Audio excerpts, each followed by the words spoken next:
Ave mane na bioba gire no dogwi madole ewoji enyia na hinya ivana. Wabokia. Wako. Kujo. Kujo. We no time on le give away. Mana era ba gire no do gba o wana.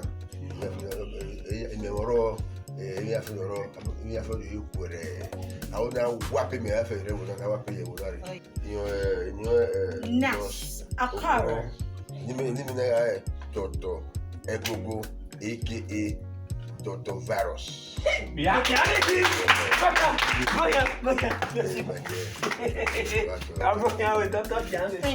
Thank you.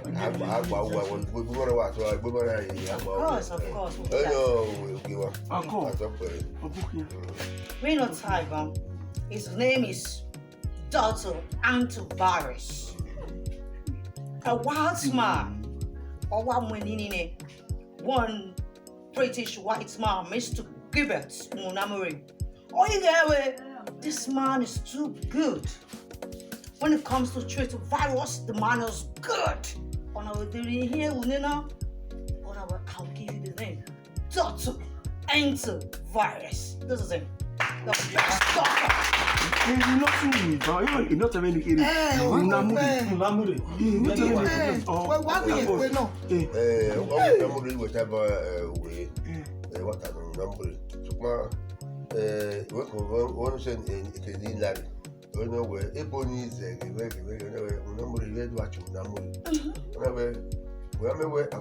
Egogo, aka Antivirus.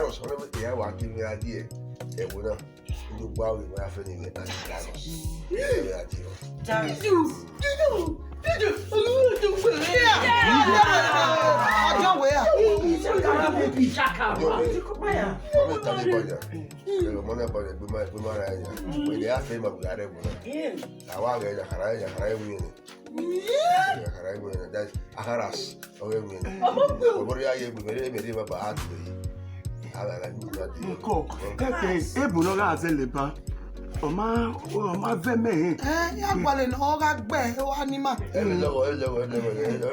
antivirus on me we mi ameki me no re na onye antivirus to so go me we my one ma we ya fe re na we ma un jare na wa pocho no ya sabala we like tutoriology atoriology culturology aharology those names have been ni ahe wa gwa Africa logy ni yeah wa pop is ma gwa Africa aharology tutoriology atology culturology etiology Jowe emi no mano mami de ki mani ya ni gbe mara ni iye wa gbe ma gba o re everyone where this thing never everyone you know that by what we bring ko na fun ya am I wa we fun se du fun yo gbe we so gbe we an agba ke fe me no we na te virus we doctor e kan pa we wa re bo na virus na ari afi omuni afi wa be pe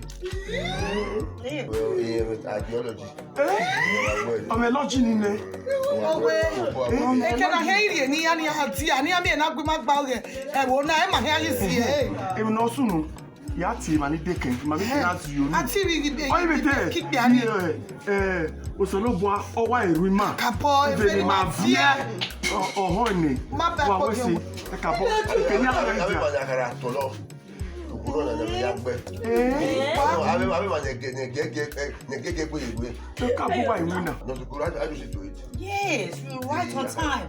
Oh wow, I was curious.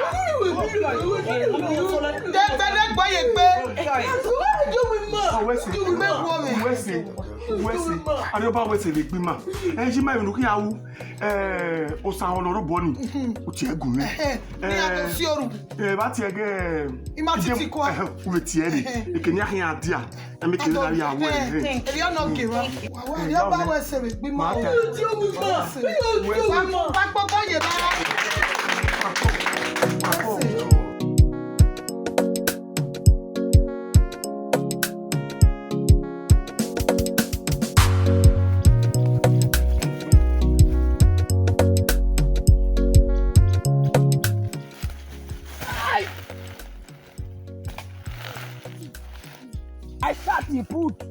said, give me. Your weapon, man. Give me weapon.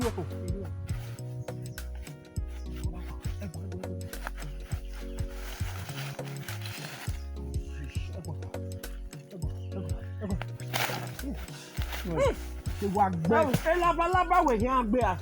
Si ara no afia. Wo ya fi shoot labalaba. Labalaba te gbe hiro wa ke twin. Awo, why wa mo bo si ebe? Ai mi amebo wa. Wa mi ya ijo. Obo emi wo. Unda azagbo zeni oku. Mo bad luck lele na gbe. Ina me ejero ni. Ina wa muzo na merwe, ina fierwe. If you are with catapult, ina the weapon gbo yo. If you omagu because of your bad luck. Odi dey marry a family maya or with your bad luck. Era bi ju.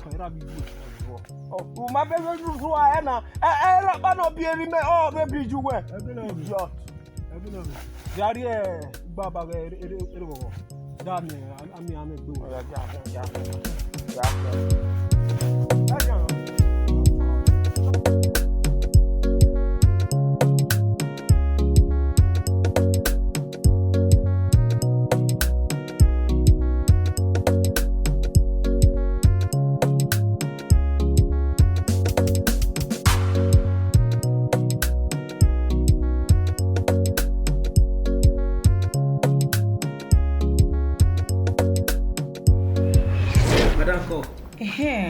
Adako.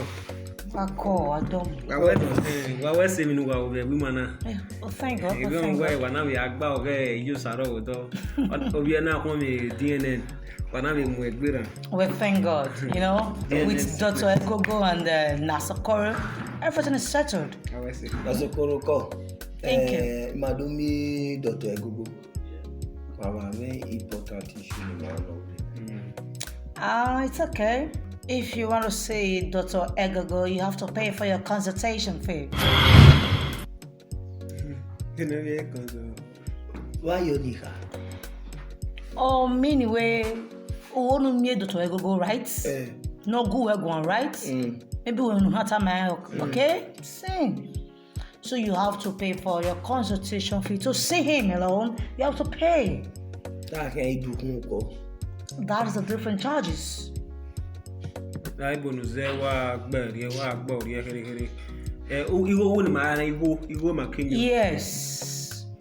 Dr. Egogo makeka. You are me. Ego all ya gone. Time to say it's money. It's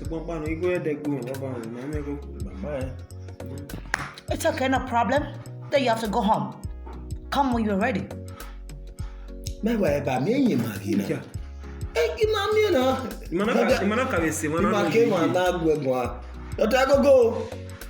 don't do that in my office. Step out. 1,500. 1,500. Please. You want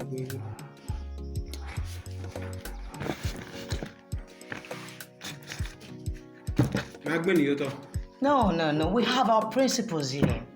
For you to be able to see Dr. Egogo, you need to sanitize your mouth. So when you're talking to him, a virus making a law, you know. So you take this. Good. Put it in your mouth. Swallow it. And you take this.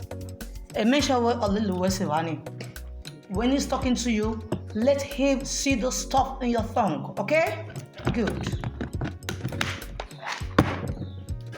You can go.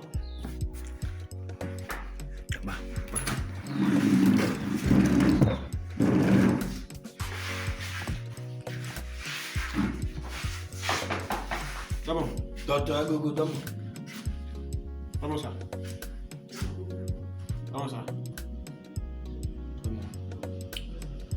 What? Domosa. What up there? Ima do me.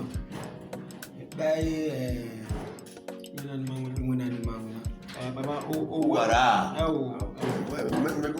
Owe mahin. Ma wa gba ma joya kwale ameni ma gbe wa. Oh, hunters. Okay, huntology. Obi ma ebe ame. Ede ba me yo se mana buwe ate. Buwa awe. Ona wasi di bawe wa. Wa ya we, wa ti buwe. Ma me catapult. Ya fi ma gboduma. Wa wa we. Catapult. Ya gbe. Oduma. Atalaba. Be ba ku gbe. Catapult. Na gboduma. We ma we atalaba. Eya mi ma be e ba be ya. Ere ma gba nu. Bo bi enya. Ede do bi enya wa ya we ere wo so wo. Bo bi enya. No wonder ere se ere mo ere ma gba nu wa. Catapult e ko ya gba ta gba wa. Ede ma me no be me. Wa mo te bua we ere wa ya. Wa ma gba won ba de o. Wa. Au. Wa ya te bua we. Ma gba sele ni asele. Eri Maria catapult wo kan wo ona si ayi ma to. Eyin be ya jo ba fi. Wa ya tu azua. Ma.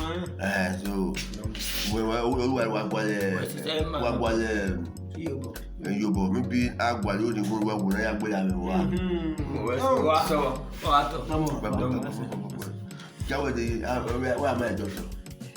Mo do ta go the virus. Ono sunu ni yen suji wa bawo ye wa yu wa so na ni. So we ko na ya hotel wa we. So wa yi ba ni o. Ya vitamin C wa anti-vitamin C. Or rather antiviral vitamin C ya do wa. Ona nya ye bi wa isen ya bi wa isen wa ko se ogbe e ma ona se ni tin yi ami ya fefe wa re igbo ya ya fi wa mu wa Abani ma gbalo. ya bi sin wa ya sa mi o egbe ni agba mo gbe ni ayi wa no ma wa atanu wa fun wa egbe ti se wa no wa de vitamin C ya ri wa lo pa o ri egbe di o wa se mi lo wa o me ti wa so ba lo Ma balẹ̀ wà ẹ̀dí àgbẹ̀ wà mí àwẹ̀ fi o. Wẹ́sì. Wà tó fà tó. Wà tó. Tọ́mọ̀ wa. Wà á mọ̀. Ọ̀sọ̀ tí sọ fi ní ọwọ́ àgbà wà wò má dé yá. Ní ti rẹ̀.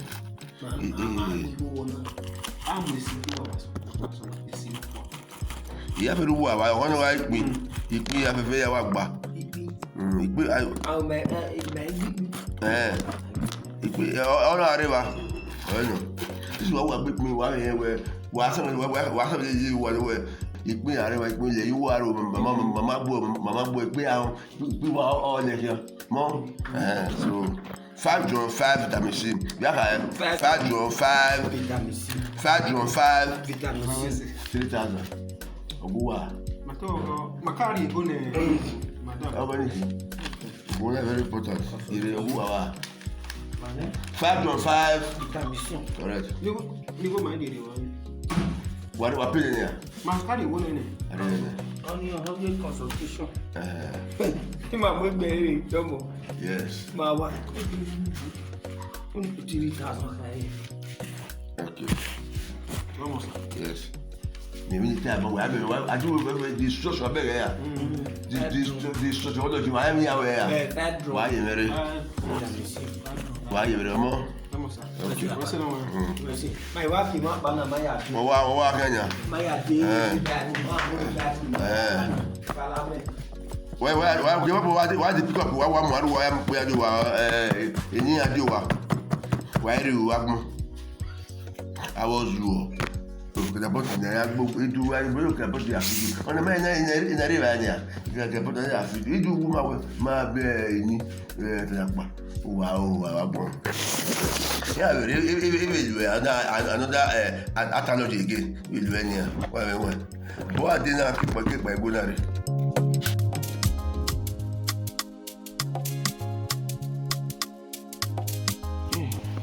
o ka menu gwa No. èèyàn já mi ti ìwé àti ìwọ̀n náà. Wọ́n. Ipò wọn rí ọba ìran rí dókítà náà rí jímọ̀. Èyí ọ̀nì nà. Wọ́n mẹ́ni mi yàrá pò. Ẹ ti mi bọ̀. Èmi sì mi sọ orí sunu. Eru anawe ọdún ìwé ìgbà làpò rẹ̀ dọ́gọ́mà níbi ní ọmọ sunu. Yóò sunu náà. Bẹ́ẹ̀ Yóò sunu náà. Saloba wẹ́ sí. Mẹ́bí hàn sẹ́bẹ̀rẹ̀ ọ̀nì wẹ́. Ave a doctor Norena. We have special viewing at antibiotic. What time? Anti-plot, no. Anti C by. Anti-vitamin. No vitamin C. C. Oh, je vois. Oh oui, il y a soit un vieux élément. Nous devons aller moins. Va te nous dire une rima vous voir na. Nem que na se me veji ma gbe. Oh oui, oui, wa ri any man. Oh wa o jan wa sika yo yo bo na wa se. We mi no ba lare. Ni me go ti me gbegwe. Beni meje me ri me no de. The way they know there. Eri no de o. O ma kekere no de. Ina ri ohu mi. Abe we ni oga iko kwa be ka ban ko wa ni. We dia ke me. Oga gbo agbe ban e be wa ton odun me ma me o ka dia ke me. O je ke na ari ni anti vitamin C. Bo me mu dia ke me. O we zigbe e bo wa abun ze bo don we. Ido ka we no mu dia na o no ka ka kekere ni Emi no we ke be ki. Iyen go ni ovima. Emi no ya sunu. Ogbe ba ko fi o wa yan. Wa so ni e. Ogbe ba ko ni. Mo wa mo ka o. No kan ka ya so bo ba ni. Mata ni. Abe mi me. Wa ri pe bi ogison pa ni. Wa ro si usi yo ni o gbe la kwekwe. Imerosi. Lahia. Ija. Aka se gbigo, wo tama me gwe. Mudiana gba kai.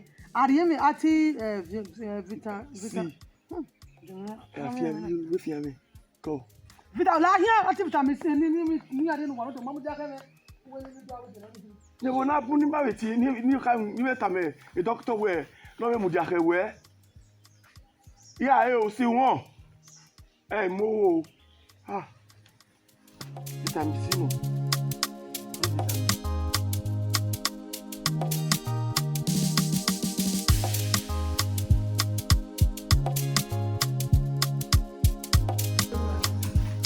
Next person.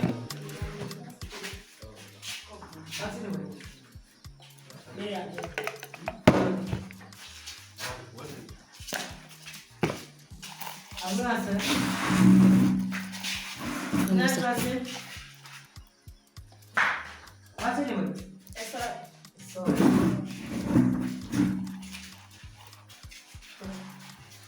Next. Chabois.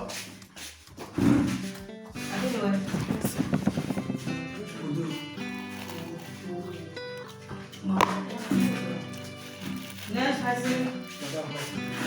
Come on.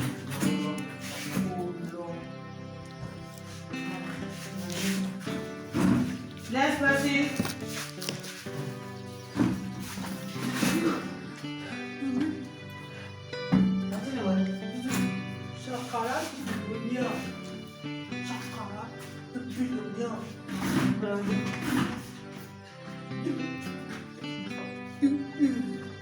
Não socorro. Ça. That is. Sit down. Tudo bom, né? Okay.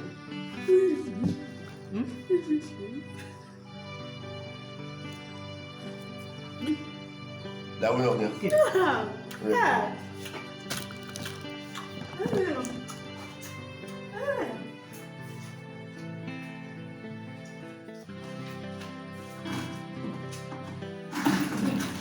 What's it?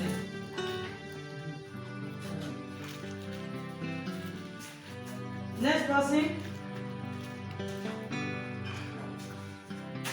Oh, there are wool. Yo, what's the name? Mele never did that. It's a book. What do you want to do about it? There are wool. Domo. Domo. Il va. Là, il a qui veut, c'est un mot de oui. Bien connu. Moi, je bois. Moi, tout est vraiment. Oh, vous bébé. Allez, bon. What's it? Next person. What's the name? Socks.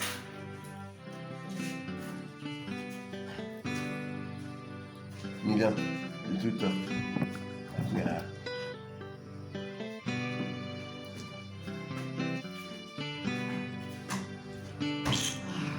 Ouais, quand il boit, quel autre a bien le voilà. Venez donc plus qu'il y a bien le voilà. I'm working on it. Next.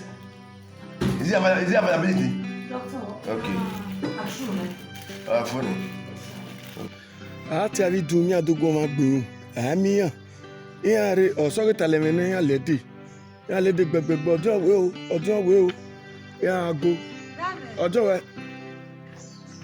we iretia o do dare ati abi dun wa do gbin o iyan gun egbe amiyan Mo gbe na o ya de bi so ge doctor. ya Àwọn ni adeni do gbo re gbe no de rejo. da do ko awa vejo no de ọmọ na wa de injection we gba fu Imari injection no de ni o ge me gbe. O ge me gbe ran ma me we. O ge mi no wu me. Dr. Egogo, owe ni ade.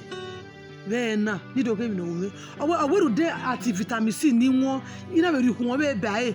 Owo ri ya to we ma. la se ti le ta le ka tuta ni ja o kare si o ma wo ni tota wa mi O se na we ni e ko gun we ne gbo je. we me ka mu we no de kun eju we aina we vitamin C ori erie o ma la ni italemero ino gi megiji na ma wo no beju wa kan wa dun mi mami ni ayo ki apen wa ko enu dun Aya ka be jore ne.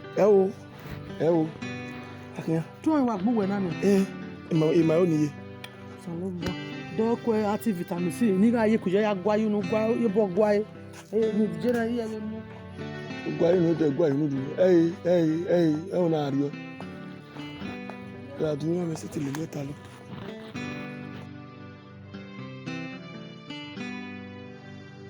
Mago wana gawa no. Wana ri o. Dai mo se na ro. Oyero na obu oguma.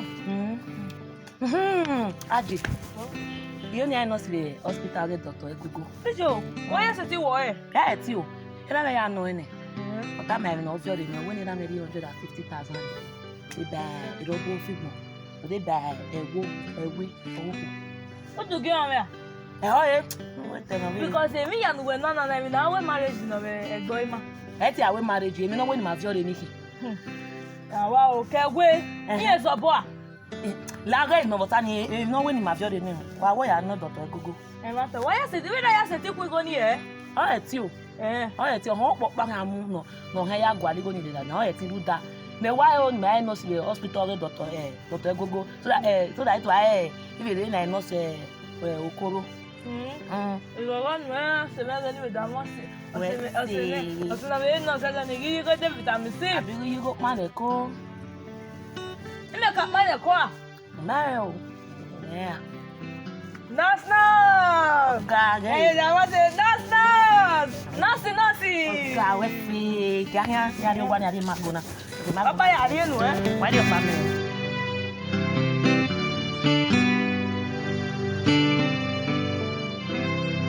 Catapult la semo catapult iyo wa baneko e mo hana jo na ran tin ma jo na a jo gbero ko jo no ani e asele po gide la jabo egbe wo me kuku ne tete Egogo di ni ma wina ama de fi ayeye o wa bi pa you dawe ku bi ni Dr. Egogo ya ri kun na ni ma ama bi bi pa mi asele ya se bi kin ama bi e ba gbe ni ma ovuri e anafile ugwe ekene ofioto na wari e ana le fie iwe o ma wo awe ba ti awe anti-vitamin C you know tie ma no tie boy e no wari me ko na na wa gwari bo aya do si aya ba gbe la ba me ni ko wa egbo te ton ọ̀tún ẹ̀rẹ́ yàwó mi kan mẹ́ akin ma mú gbẹ̀ máa ti gbà ẹ̀ agele máa ti gbà ẹ̀ akin ma yíkò náà yá kin máa ọ̀ gbàgele ẹ̀ kan máa wó sí ẹ̀ kan náà fi náà yá gbà á mẹ́wàá àdúgbò ẹ̀ máa gbà mẹ́à ẹ̀ bá gbà dọ́gbó ba rẹ̀ ṣọ́ọ̀tù àkọ́tò ṣe ìdílé wa fún mi wọ́n yàwó ni ma focus na pay attention na low sensibility ọ̀rẹ́ mà àmì ẹ̀ uzo ìkàtàkọ́tì náà gbèrè mi gbèrè mọ́ yọ àyà sátẹ̀ yìí mẹ́rin máa ti gbẹ̀ àtàlàpà àdé wà náà wípé this catapult ọ̀nà focus ṣe. My boss palo. Go we are yari mi na we na ari mi na. Atala pa na wu. We are back there. Amawe. What we wu na we mi na we are. Okay, you are that's my responsibility abi. Uyo. I will do we. Urene. Result we ni we come when you na ti we. Don't know him. So we kerebe wa onugbo ya Iwa jene efe wa ki ame na ja. Go ta ba ere bi high result we go e be ke mi ti ma we na. So wa so we onugbo ni. Wa so go. We go onugbo we. And wa onugbo re ni. Wa so wa ne o sikojo we se abi. O ne ku ya fe bia. Ni me tam we ere bi high. We go no so we don't have to on the operationology. That is another sexuality. What have you said? That is a good you way on the area or in time with sexuality operation. Wow, we were no, we've been away now, bombing Berrian, all the sexuality. Knitted. On your way, needed. On your way, knitted. Okay. Although we were what's a boy? So we need operation. When I go down area to operation, I will not keep our mouth. I have a you get your for me attacking. Oh, maybe when we take 10 to 15 minutes, you have a operation about it. You down here, we are doing here where how attacking. Oh, on that majority operation, or like just a minority. I mean, 50 minutes. Sexuality operation.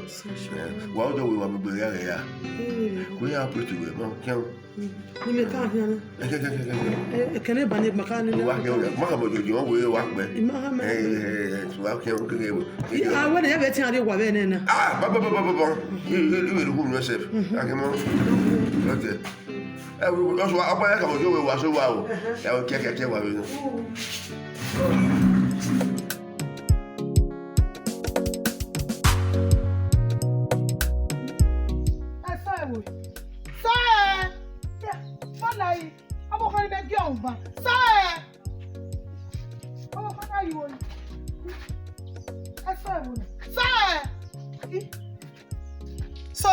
How we go see what a day?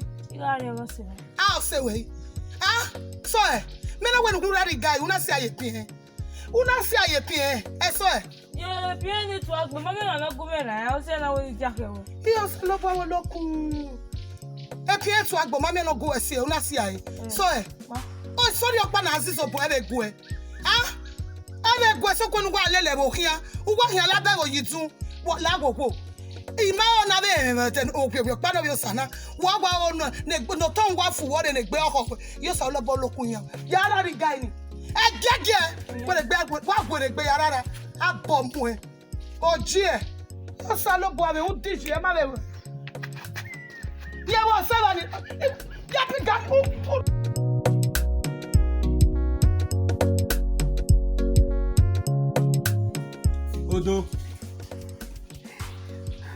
Odo. Okay, now. Where were you? What were you? One baby, man. You only me one more now. Even I am here. I know the I be over a doctor will be a raw. Or what in the year I need no bunny but a balanced diet. Eh? Okay, me and I'm here. I may go alone.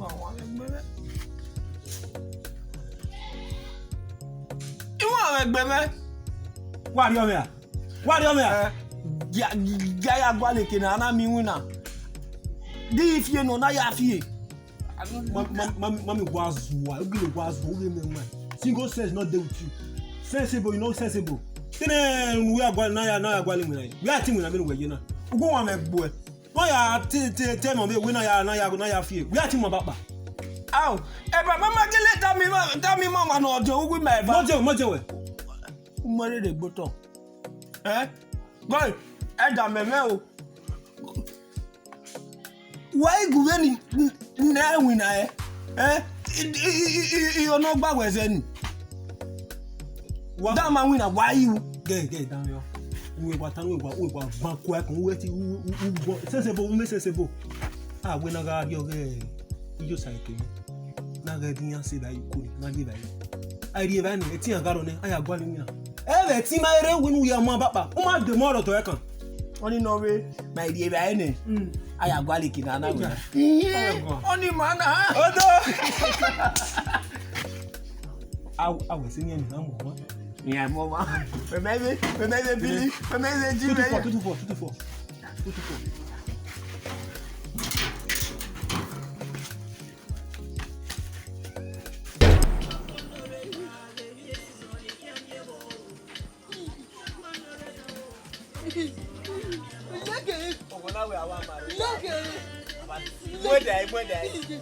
Oh yeah.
It's my future husband. I saw it in you. Yes. You need to come on, you know me, vision. You don't need you are going. You love it. Me. I think we are going to billionaire. You love it. I think we are going to. Uma igual she go very sweet your ekeka. When I'm with the Egogo, boy, I buy. Making our way, I who juice we never Egogo I'm on your school at the old years where bad people. Wait, no. See the bottom of it. See the bottom of it. Go, what time?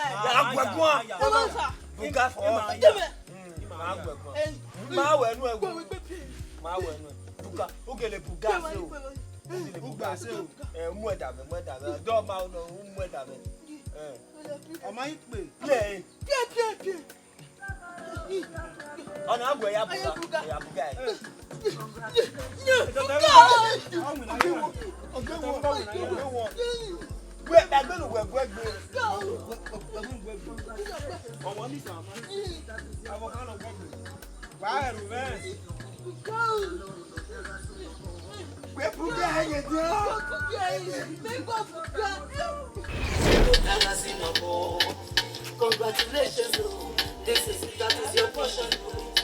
Yes, no. On a low, no, never so go.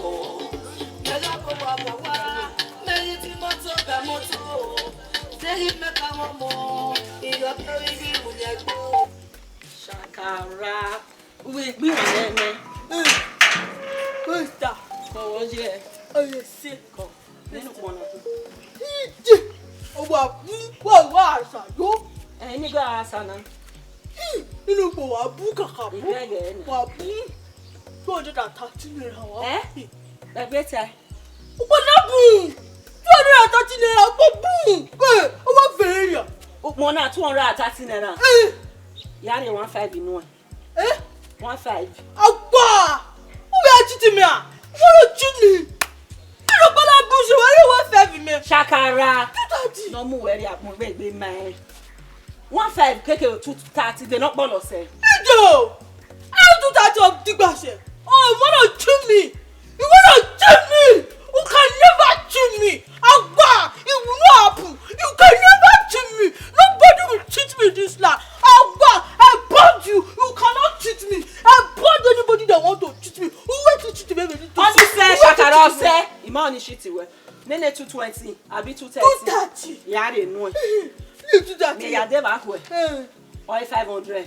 Ya get 11 me. You give me. 230 level. Ware dey know we. 230 way. Or we. Cheat me. I don't gonna happen say. You cheat me. Can never cheat me. Can never cheat me. You cheat me. Chakara yam we ya gbe. Cheat me. Upon rere na we 230. No wa si won hian wa en. Se obo na pa oge we o.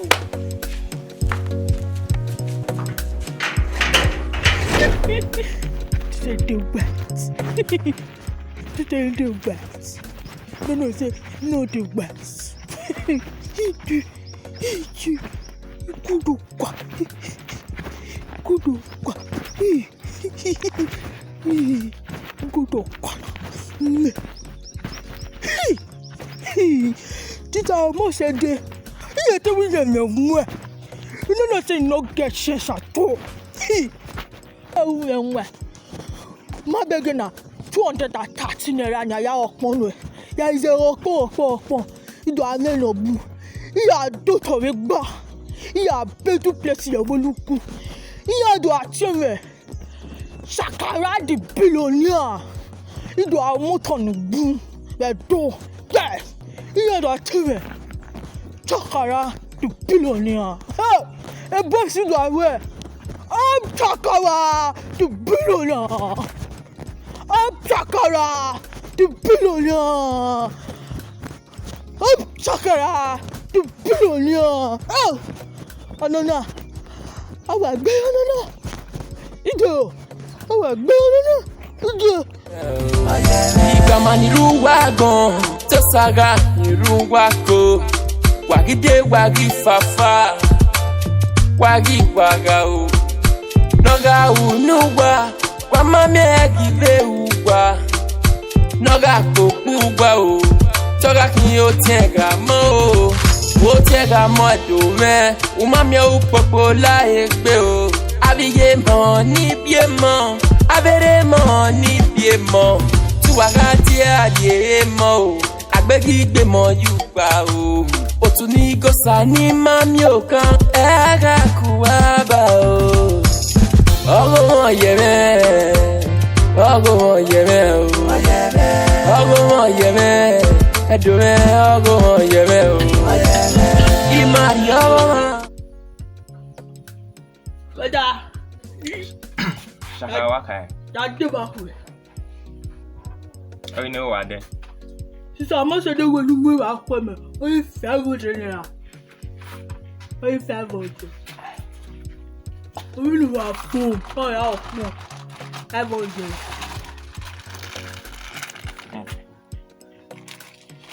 You go, man. Huh? You go, man.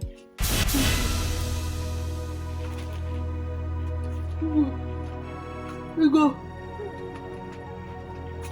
Not high, nice. You go, man. Mommy. You up, man. You go to me. Where you up, man? Where am I? You go well, le You go, my lily was saying, you up, man. We go well, let's go. My, I'm going to you want woman? Your money not we share. You give me money. No, you share. You share. But you give me some. Your money not we share.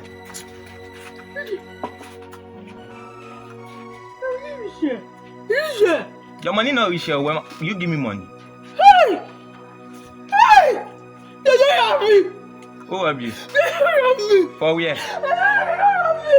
I will be well in the region. You share. It is almost a year. I don't know what you're having. Hey! I'm going to 250. Now I don't have a bar. Wow. I'm very happy. Where? Wow. So 50 I had to talk back.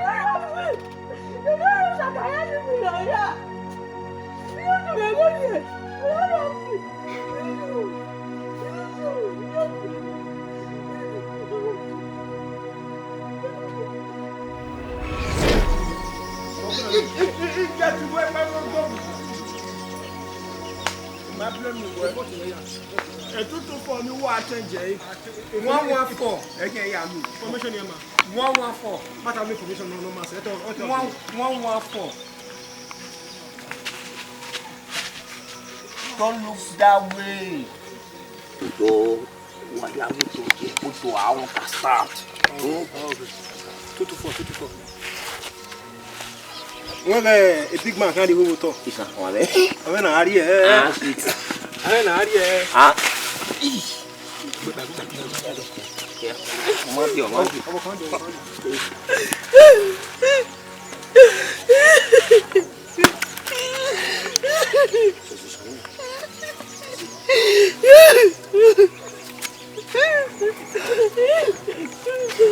Shakara. Shakara, walk away. I don't remember.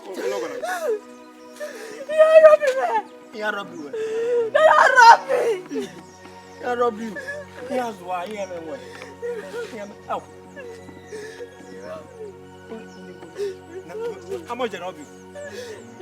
450 naira. They rob me. You gonna pass it down your back and you do my work here. I'm about rob me. Help me. Which robber go carry gun come rob 2,000? Help me, Shakara the billionaire. You're not robbing me. They rob me. They rob me. Odo no boy. Obo kan wete okun me. Ma ba wa ba. Amanya wa ya we so obo kan no. Ma ba wa ba fit here. Ka come no get out of me.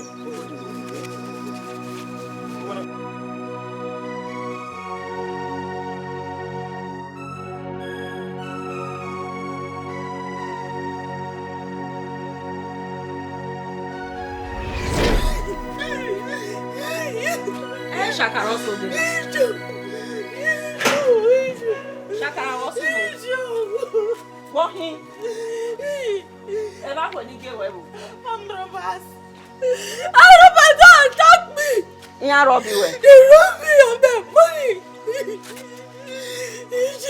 You gonna need anywhere? 230 naira lose me. You rob me. They rob me my money. 230 naira me dey anywhere. Be 1,000 naira. The new 1,000 naira dey anywhere. Oh, you got the 230 naira. Hey. You got me the devil for 500. You know when you get a good. I'm about to die. They rob me of my money. They rob you of your money. Ike round there. Can you go there? You are 1,000 naira come here. You gonna go to me fast.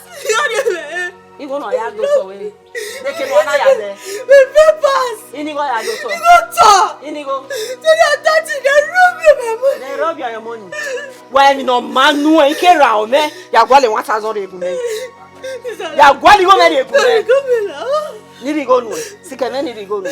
Sikeme le de ozuo. Kugwe o ke no mu eri a o to pe aju wa iba la ve na.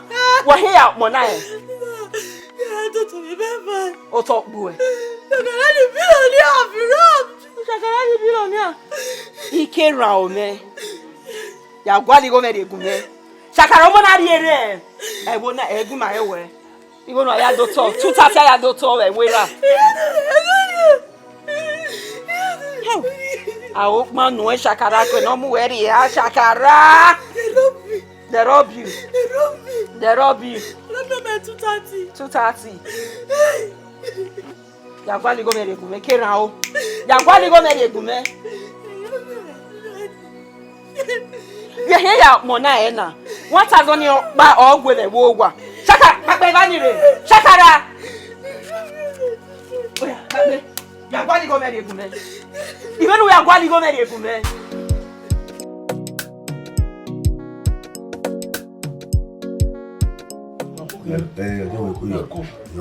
So we are talking Thomas.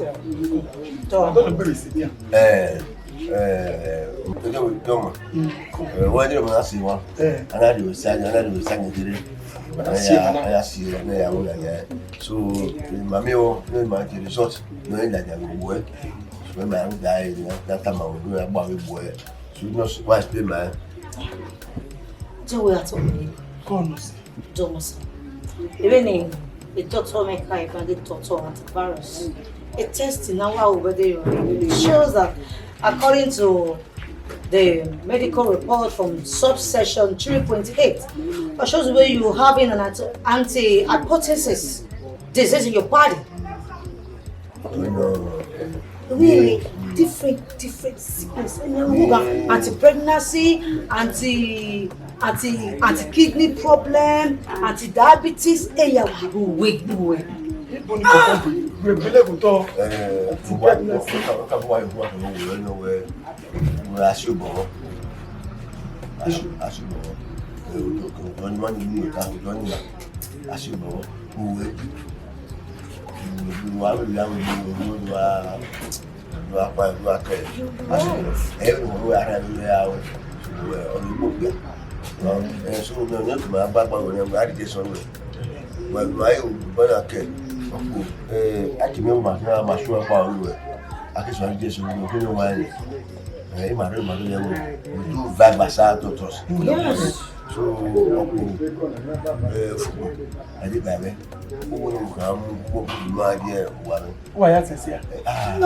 Oh, Sese.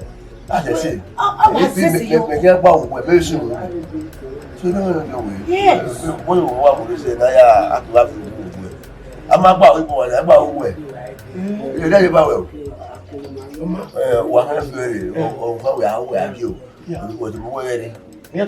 You don't need to stress yourself.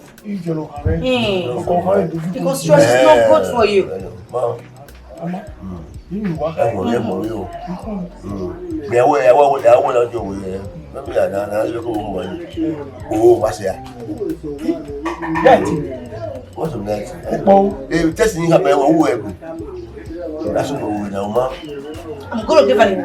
I'll give an injection that will help you stay for 1 year. Yes, I will help you stay for 1 year. Don't worry. You don't need to do it. Don't stress yourself too much.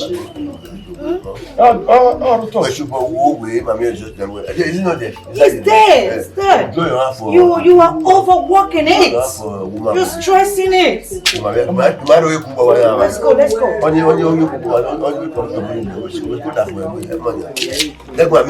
Yes, let's go and meet. Injection, okay? Come on, sir.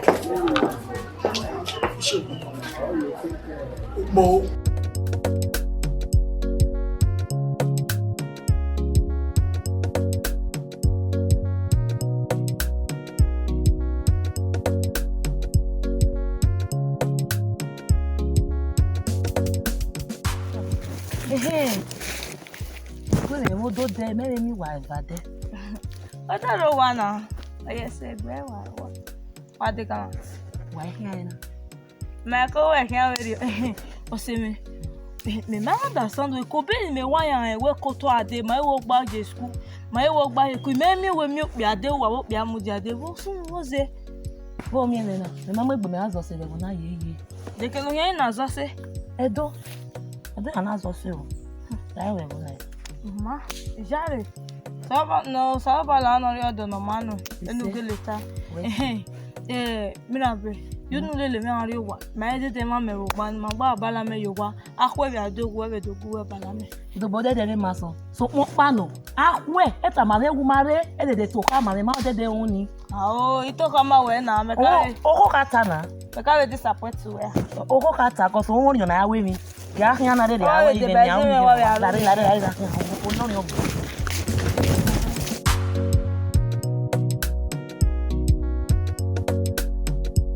Dr. Egogo, Domo, sir. I'll talk about Baba. Domo.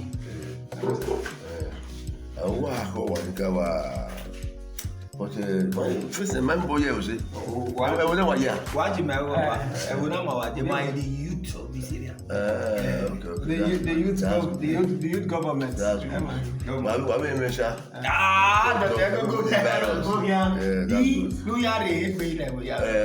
That's good. That's good information. What up, sir? Madonna, where you win Kakabo wa yemo No one power. That's nice. On no woman, Mwebira. That's better. Mwesi Baba. More close to Webo. I don't know where he was it. My baby, no are umami kwalo to go, umami go. Imate to agumbo no. Abana to so evio. Walk any my win yes. You marry. The doctor, all of this is better than pharmacology. So that is for doctor. Baba, mami, osopa ni maonu. Asi.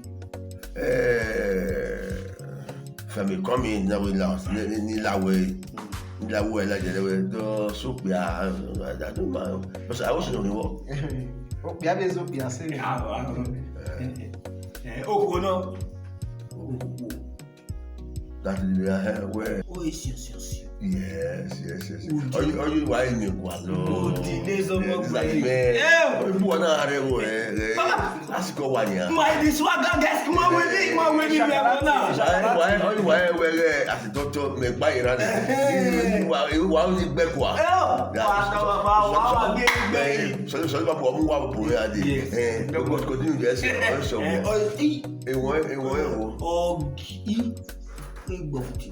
You want we and you always like you. One day, what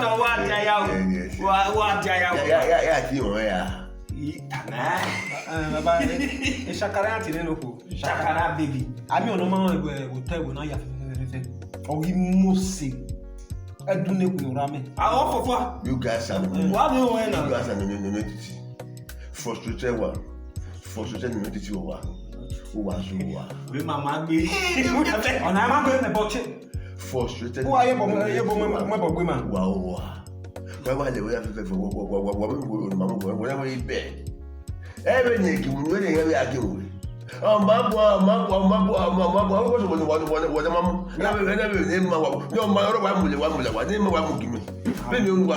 you guys are frustrated. Come on in my office. You were born. Yeah. Papa, what do I what have you mama so we are frustrated. Okay, my frustrated. Why? If I do, now what you go general? When mama, when more.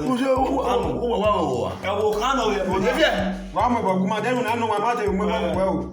Yeah, Mamma, I will have more people. Frustrated identity over him. Identity. Idiot. You guys are psychopaths. Now, what happened? When I hear about what? Who are you? What you must want? And never call that one or move your book or never move your top. Why, why, no more what we did. What am I going? What we bet no one.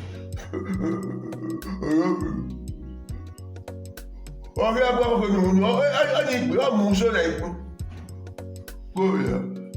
We do a fifth work. We are going to be short. Wow.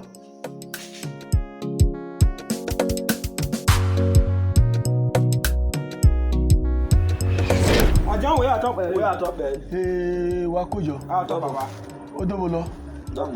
Wa gwa lọ sí díán. Dọ́mọ̀ wẹ̀. Ẹ̀rẹ̀ náà wá gbì. Ọ̀wà wá rí màá wò rí ọ́n. Màmá mi ò rè náà sọ. Ẹ wò mí náà. Màmá sẹ́tì rí ẹ bá. Màmá sẹ́ bá rí ẹ. Ẹ mà náà mú ẹ̀bùn wẹ́ adé. Ẹ̀bùn ẹ̀ mẹ́sẹ̀. Wá mi ẹ̀wẹ̀ ìmàkiri rẹ̀ wò náà kẹ́gẹ́ adé. Màmá tọ́lọ̀ màmá fún màmá tọ́lọ̀ màmá. Am I there been another? Am I don't my so what well it here? I'm not letting my so. That way, of Bayale, and Yelly Alle. Oh, I'm not also about I don't know what to tell you. What will make one? Young way, Lago go. What's the tick coming, man? Not yet. For straining, no need. Yaka Lago, Lao, my one need the frustrated, not need, nothing, frustration, not it. Your way, I just mean Yaka wasn't. No, Omaro pebo no kwa ya mu agbo gbima. Mama e wo ya ka. E ma na be akele to on be bo na be o do mo lo iyan iwe dun o be bo na. E ma na be makado. Report gbima no. Makado to gbima so make a desire. Odo we awa emi no wa mana o wata mi ma mi nebo ya ka frustrate netititi. Me we ma gbo wa kan do ta mami. Ma go wa ta wa hipa. O yin yo o pe bo ya go wa kun ha. O ya te bonu wa. Go me na ya ka. Ebo no ten we. Ebo wa no. Ebo no. O da ebo ni okokan gbe. Ebo wa mo gbe ma. We ni wa wa la. Ọjọ́ wẹ̀ wá tàrúwẹ́ o.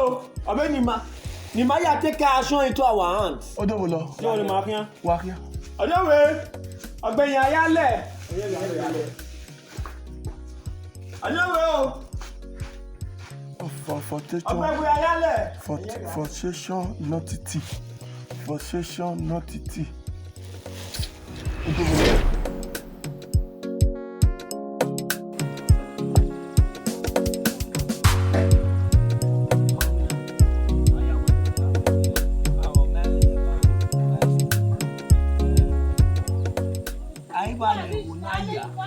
Mama mi wa no eba ta mi me ni for fluctuated netity ni. Ave no ojo we ma we Ross. Vamos. Ate ko bien. Ni ata mi ma le do kiri. Vamos.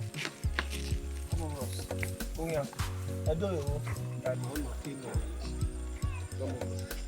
Ìjà yìí wá tí ilé wọn rẹ̀ lọ́wọ́ nígbà mi wá bẹ̀rẹ̀ wẹ́wẹ́ ìdókòwò. Ọmọ ẹ̀wẹ̀ àmì ẹ̀ problem ní solution. So bí àbí ẹ̀ ti wà náà lè yọ bí ẹ̀ ti lè yọ ìwé lè yọ. Lọ́tà bẹ́ẹ̀nù làwọn bí ọ̀tẹ̀rẹ̀ náà ọ̀nà àtàmàwẹ̀ rí you are a frustrated frustrating frustration notity. Wayaha. Frustrating notity. Eti mati ebonu o. Do na tama webe video. Frustrated. O wa ta ma me ara anatama me tin wa on wa tama. Do te me na anatama we. When you are frustrating notity. Ona time me. E mo ta o. O ti we na time me. Do piare wa na ifia o. Oni no be down wa no. Papa, any down no. Oni ri ma ge o pia na ti wa ho. Kai. Ona de bo wa ho e ti mo ko ne. O ma no tele ni ma wa. Ona era. We ke nu le ni. Ona izwe, we ke nu ya wi go. O de bo gbe o ma no ti tele ni ma wa. Oni ri ma ge e mo gwe no ma. Hey! Ogbe. Ni ise obi ote obi. Brother, come on, where's it? Ọmọ wa tele ni ma wa ge. Brother, where's it? Wọ́n máa mọ ọgbà náà máa. Yẹ́yọ́ ti gbé mi, omi kí ẹ bá gbé kó lọ sọ ẹ̀. Ẹ̀sọ́ ẹ̀ ló ń bọ̀ bẹ́ẹ̀. Yàbá. Mẹ́fà ṣe ni mímí. Be calmness, be calmness.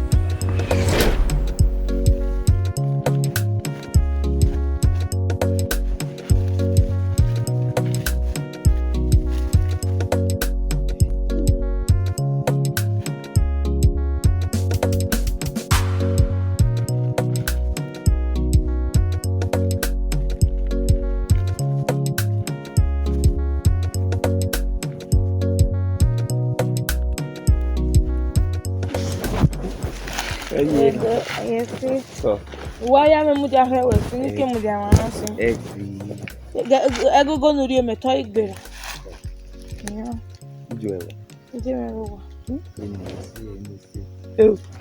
Egeli me. Mo se no gbose. Etana.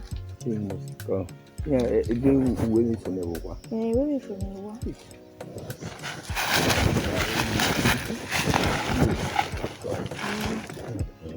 Ageli ne. Where you were? Mami we ye ba dia. Ere ni gba. Èmi ke mi ri awu e tu yo. So, e bo wa ta wi zo re bo na. Ima na mi we na zo. Ye.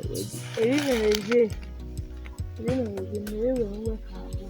Ya ga bi e wa son o na. Ama o we na e ki ya. Uwu we mi wa mi e. Boy. Me mi awu. Ike me we. Mi aya kan wo de o mi na je.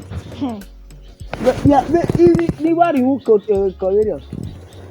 We ni ugbeso. Ugbeso. Ma wo te ni aya kan. Ya wa le go awo te ni. Iwa abere we. I don't make it one. Na we ni ki se. Ike do. O igbe won bi ke do e bo tele no. La ko no be amunu so ko no rogodo. Awo ya mi ko be ibege we go plate we. Ama ije we ni ti wa we ofun re. Wa do mi yan wa ko. Ako. Ki mi masuma. Awo na po masumi. Masumi. Awo. Iyama. Koskle. Yari. Ya kwenu. Mari ya. Adi. Mama nyori. Ya mo nyori. Anyi bu. Ndu ya tu ijo. Aba se be o wa do tu gin o me a. Ama kama onu mo nyoro we ni wa ki wa. Onye ya do we ibali wa with production. Mese. Yari wa.